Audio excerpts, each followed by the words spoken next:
একবারের কথা, সুশীলা নামের একটা অনেক ধনী মহিলা ফরেন ট্রিপে যায়।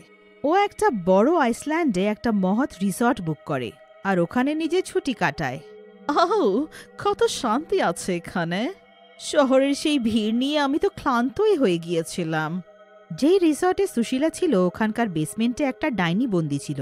একদিন সন্ধ্যায় সুশীলা যখন রিসর্টে সুইমিং পুলের কাছে হাঁটছিল তখন তার খেয়াল সেই বেসমেন্টের দিকে যায়। এইটা কি? এটা তো দেখে মনে হচ্ছে কোনো আন্ডারগ্রাউন্ড বার আছে। এখানে আসতে 4 দিন হয়ে গেল আর কালকে ফিরেও যেতে হবে। তবু আমি এখন অব্দি এই বেসমেন্টটা দেখিনি। যাই গিয়ে দেখি যে এই বেসমেন্টে কি আছে। এতটা বলে সুশীলা তাড়াতাড়ি বেসমেন্টে যায় আর তাড়াহুড়োতে ওখানে লাগানো বোর্ডটা পড়ে না। বোর্ডে লেখা ছিল যে নিচে যাওয়া বারণ আছে। আরে এইটা তো কোনো বার নয়, বরং এটা দেখতে একটা স্টোর রুমের মতো। ছি, কত বাজে গন্ধ। এখান থেকে যেতে হবে।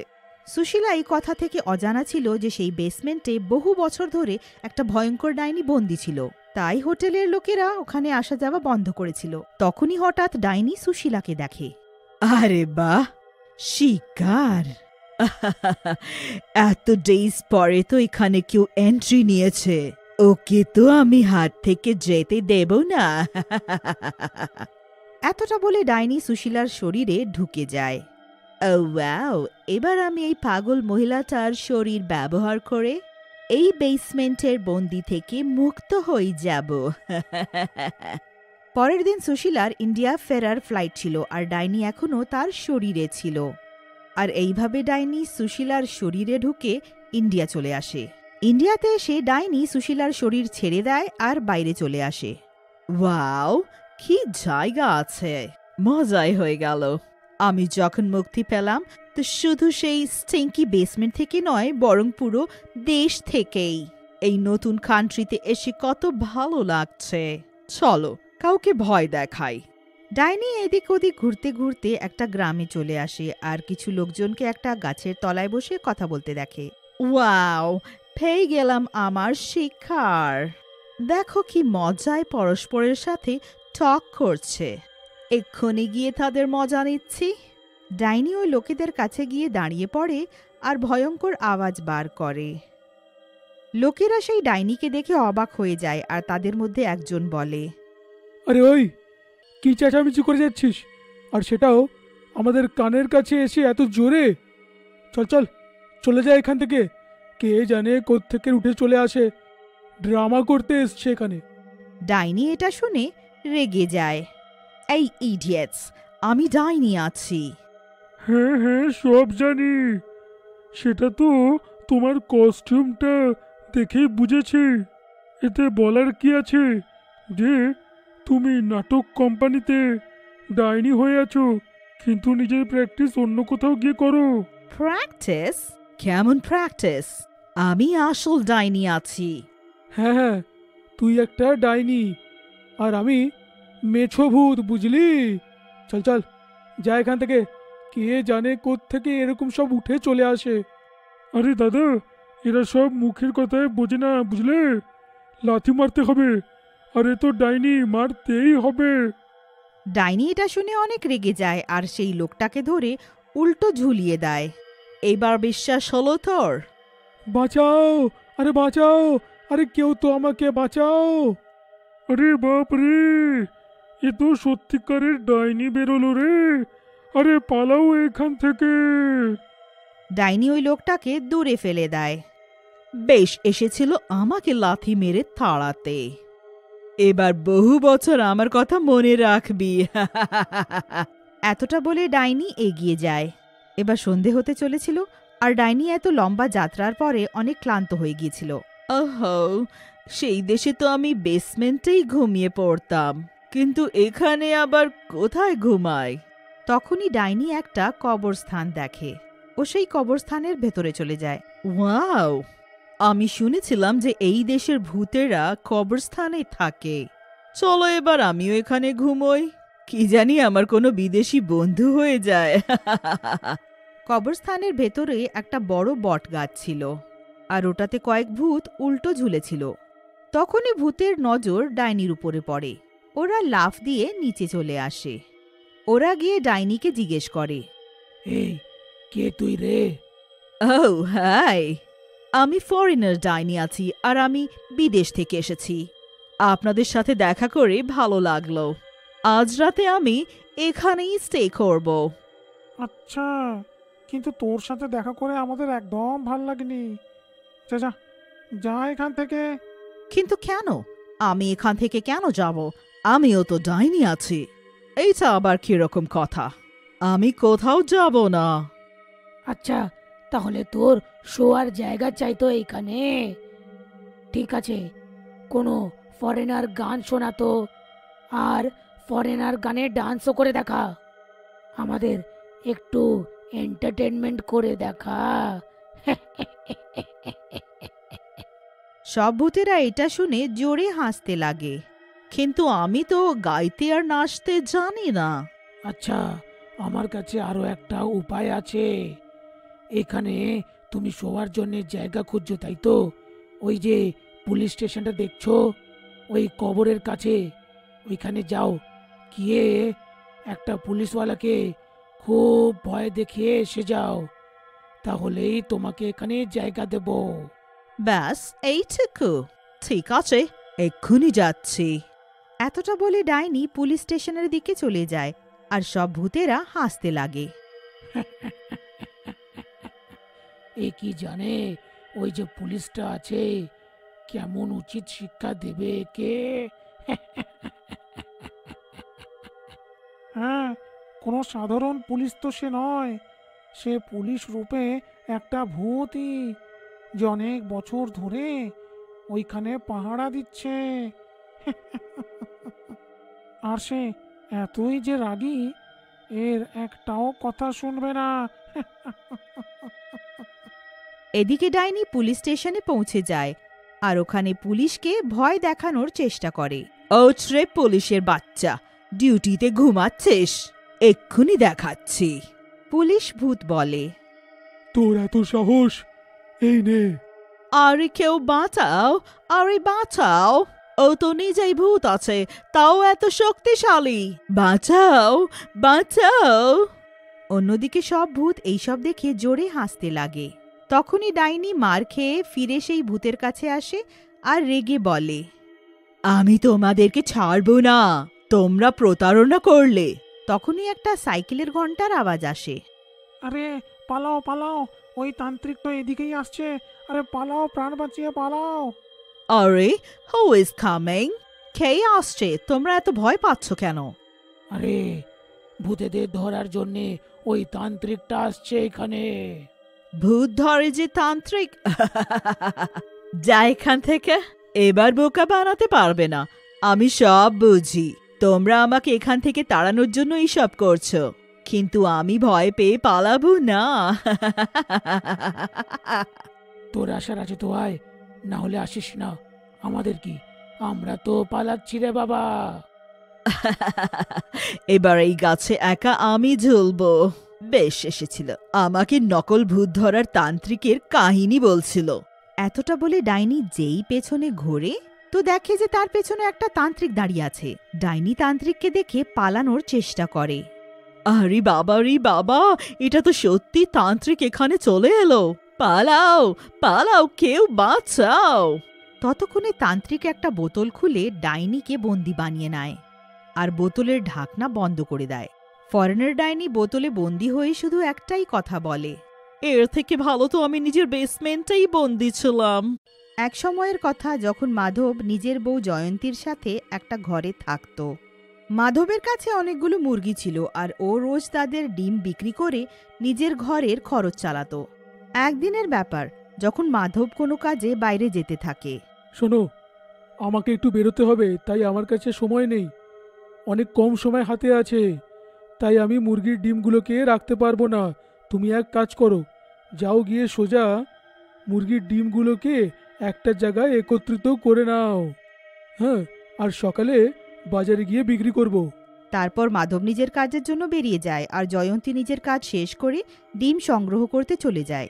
তার কাছে একটা বড় ঝুড়ি থাকে, যেটাতে সে এক এক করে সব মুরগির কাছ থেকে ডিম বার করে রাখতে লাগে। পুরো ঝুড়িটা ডিমে ভরে যায়। তারপর ও ঝুড়িটা এক জায়গায় রেখে চলে যায়। দূর থেকে একটা লোক সেই ঝুড়িটাকে দেখতে থাকে। আরে বাহ, এতগুলো ডিম! আমার তো খুব সুবিধা হলো। আমি এখন এই ডিমগুলো চুরি করে নিজের বাড়িতে নিয়ে যাব আর গিয়ে ওটা বিক্রি করে দেব। হরিয়া চুপি চুপি ভেতরে যায় আর ডিমের পুরো ঝুড়িটা নিয়ে নিজের ঘরে নিয়ে আসে। আরে এটা কি করছো? এত ঘাবড়িয়ে আছো কেন? আর এটা এতগুলো ডিম কোথায় থেকে আনলে? আরে আরে প্রিয়তমা, থামো, সব বলছি। এই যে ঝুড়িটা, এটা মাধবের।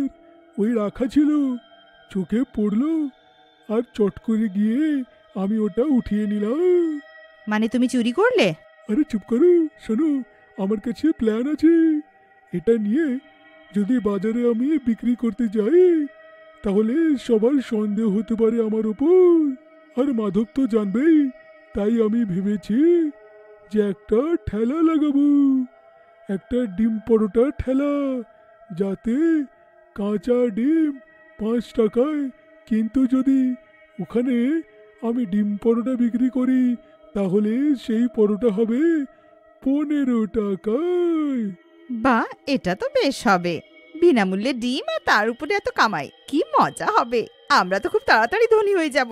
আর না তো কি, বেশ কালকে আমরা ডিম পরোটার ঠেলা লাগাবো। তারপর হরিয়া সব ব্যবস্থা করে ডিম পরোটার ঠেলা লাগায়। আরে এসো এসো, ডিম পরোটা খেয়ে যাও। একবার যদি খাবে তো প্রতিদিন খাবে আর নিয়েও যাবে। আরে দাদা, এই ঠেলাটা আজকেই লাগিয়েছো নাকি? হ্যাঁ দাদা, আজই। আসো এসো এসো, একবার খেয়ে দেখো না। ঠিক আছে দাদা, একটা ডিম পরোটা বানিয়েই দাও। এক এক করে হরিয়ার কাছে অনেক গ্রাহক আসতে লাগে আর সেদিন তার ভালো কামাই হয়। অন্যদিকে মাধব আর জয়ন্তী নিজের ডিমের ঝুড়ি খুঁজতে লেগে থাকে। একটাই তো কাজ বলেছিলাম, সেটাও তুমি ভালো করে করতে পারলে না। আরে আমি এক এক করে সব ডিম ঝুড়িতে রেখেছিলাম, কিন্তু কি জানি কোথায় গেল। এখানেই তো রেখেছিলাম ঝুড়িটা, সত্যি বলছি। মাধব আর জয়ন্তী বাড়ি গিয়ে ঘুমিয়ে যায় আর হরিয়া সারা দিনের কামাই নিয়ে ফিরতে থাকে। অনেক রাত হয়ে গিয়েছিল আর হরিয়ার কাছে অনেক টাকাও ছিল, তাই অন্য রাস্তা দিয়ে যেতে লাগে। কিন্তু তার একটুও আভাস ছিল না যে সেই রাস্তায় লুটপাট করা হয়। ও যেই ওই রাস্তায় একটু এগোয় তখনই অন্ধকারে দুটো লোক ছুরি নিয়ে তার সামনে এসে দাঁড়িয়ে যায়। চুপচাপ নিজের মুখটা বন্ধ কর, না হলে চাকুটা পেটে ঢুকিয়ে দেবো বললাম। হ্যাঁ, শিগগিরই সব মালকড়ি বার করে দে। আরে আমার কাছে তো কিছু নেই। আরে শুনবে, বিহার থেকে এসছি, বেশি চালাকি করবি না। শুনবে, চুপচাপ পয়সা পয়সা সব দিয়ে দে। আমি সত্যি কথা বলছি, আমায় যেতে দাও। এ শালা এমনি মানবে না, ধর বেটাকে এখনই। হরিয়া ভয় পেয়ে যায় আর চিৎকার করে। দুটো চোর হরিয়াকে ধরে নিয়ে তার টাকা ছিনতাই করতে লাগে। হরিয়াও নিজের পুরো জান লাগিয়ে দেয়, কিন্তু পয়সার পটলিটা দেয় না। লড়াই করতে করতে চাকুটা হরিয়ার পেটে ঢুকে যায় আর তার পেট থেকে রক্ত বেরোতে লাগে। এইটা দেখে দুটো চোর ওখান থেকে তাড়াতাড়ি পালায়। হরিয়া ওখানেই কষ্ট পেয়ে মারা যায় আর মরার পর একটা ভূত হয়ে যায়। আরে এ কি, আমাকে মেরে ফেললো আর আমি তো ভূত হয়ে গেলাম। এখন এখন আমার স্ত্রী কি হবে? আমার আমার পরিবারের কি হবে? ভূত নিজের বাড়ি যায় তো তার বউ তাকে দেখে জোরে চিৎকার করতে লাগে। আমার বর কোনো ভূত নেই, যাও এখান থেকে, আমাকে ছেড়ে দাও, যাও এখান থেকে। আরে মঞ্জু, সত্যি বলছি, আমি হচ্ছি তোমার বর। দেখ, হাতে এই চিহ্নটা দেখ। আমি তোকে বলেই যাচ্ছি যে আমি তোর হারিয়া। আজকে বিকেলে যখন দোকান বন্ধ করে আমি বাড়ি ফিরছিলাম, তখন রাস্তায় দুটো চোর আমাকে ধরে ফেলে আর ছিনতাই করতে থাকে। তখনই আমার পেটে চাকু ঢুকিয়ে দেয়, সেখানেই মরে যাই আমি, তারপর ভূত হয়ে যাই। হে ভগবান, আমার বর মারা গেল, আমি বিধবা হয়ে গেলাম। মঞ্জু এটা শুনে জোরে কাঁদতে লাগে। ভূত ওকে সান্ত্বনা দেয়। দেখ মঞ্জু, দেখ, আমি তো তোর লাভের জন্যই এসছি না। এখন থেকে আমি যাব মাধবের বাড়ি থেকে সব ডিম চুরি করব, বিক্রি করব আর অনেক কোটিপতি হয়ে যাব। মঞ্জু একটা লোভী মহিলা থাকে আর এটা শুনে তার লোভ চলে আসে। ও কান্নাকাটি বন্ধ করে নিজের বরের কথাটা মেনে নেয়। এবার ভূত চুপি চুপি মাধবের ঘরে যায়। ওখানে মাধব আর তার বউ জয়ন্তী আরামে ঘুমোতে থাকে। ভূত চুপি চুপি তাদের মুরগিদের কাছে যায় আর সব ডিমগুলো একটা ঝুড়িতে ভরে নিয়ে চলে আসে। পরের দিন ভূত নিজের আগের রূপে এসে নিজের ডিম পরোটার ঠেলা লাগিয়ে নেয়। কোনো গ্রাহকই বুঝতে পারে না যে সে হরিয়া আছে নাকি তার ভূত। অন্যদিকে মাধব ডিমগুলো আবার গায়েব হওয়ার কারণে চিন্তিত থাকে। আজ আবারও চুরি হয়ে গেছে ঝুড়িগুলো। এটা কি হয়ে যাচ্ছে কিছুই তো বুঝি না। প্রতিদিন কে বাড়িতে ঢুকে সব কিছু চুরি করে নিচ্ছে? আমি তো সব দরজা জানলা বন্ধ করেছিলাম। দুজনে মিলে পুরো ঘরে খোঁজে আর আশেপাশে গিয়েও খোঁজ করে, কিন্তু কিছুই খোঁজ পাওয়া যায় না।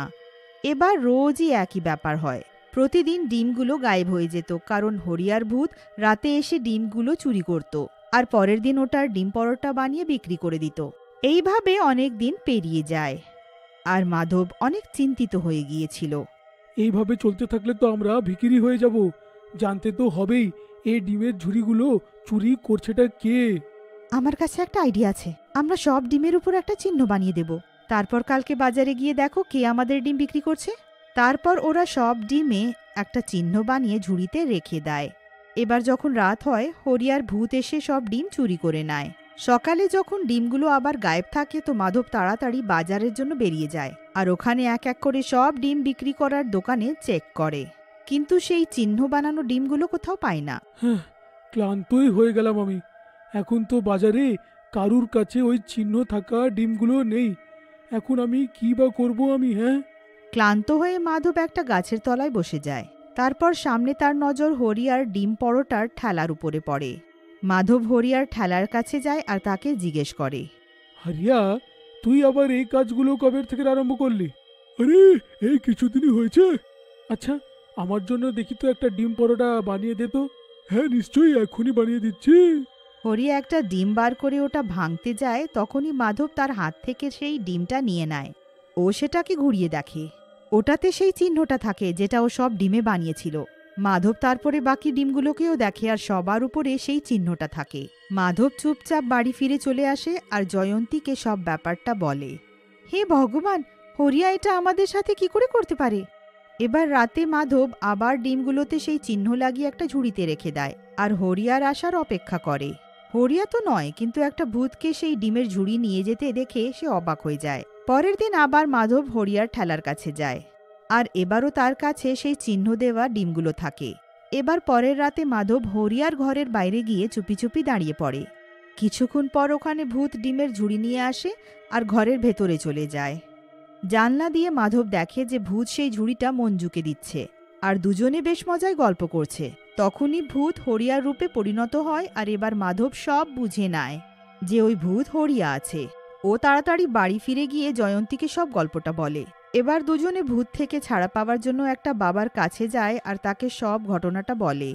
আজ একটা কাজ করিস, এই ডিম বাকি ডিমের সাথে মিশিয়ে দিস। তারপর দেখিস আসল খেলাটা, ভূতের মজা দেখিস। মাধব ঠিক সেটাই করে আর সেই ডিমটাকে বাকি ডিমগুলোর সাথে ঝুড়িতে লুকিয়ে রেখে দেয়। এবার রাতে ভূত ডিমগুলো নিয়ে চলে যায় আর পরের দিন ডিম পরোটার ঠেলা লাগায়। কিছুক্ষণ পর ও যেই সেই ডিমটা ভেঙে তাওয়ায় দেয়, ওটা থেকে এমন আগুন বেরোয় যে সেটা হরিয়াকে নিজের ভেতরে টেনে নিয়ে যায় আর হরিয়া একটা ডিমে পরিণত হয়। মাধব তারপর সেই ডিমটা নিজের ঘরে নিয়ে যায় আর কিছুদিন পর ওটা থেকে একটা মুরগি বেরোয়। যে খারাপ করে তার সাথে খারাপই হয়। আমার ডিম চুরি করছিলিস তাই না? দেখ, নিজেই মুরগি হয়ে গেলি।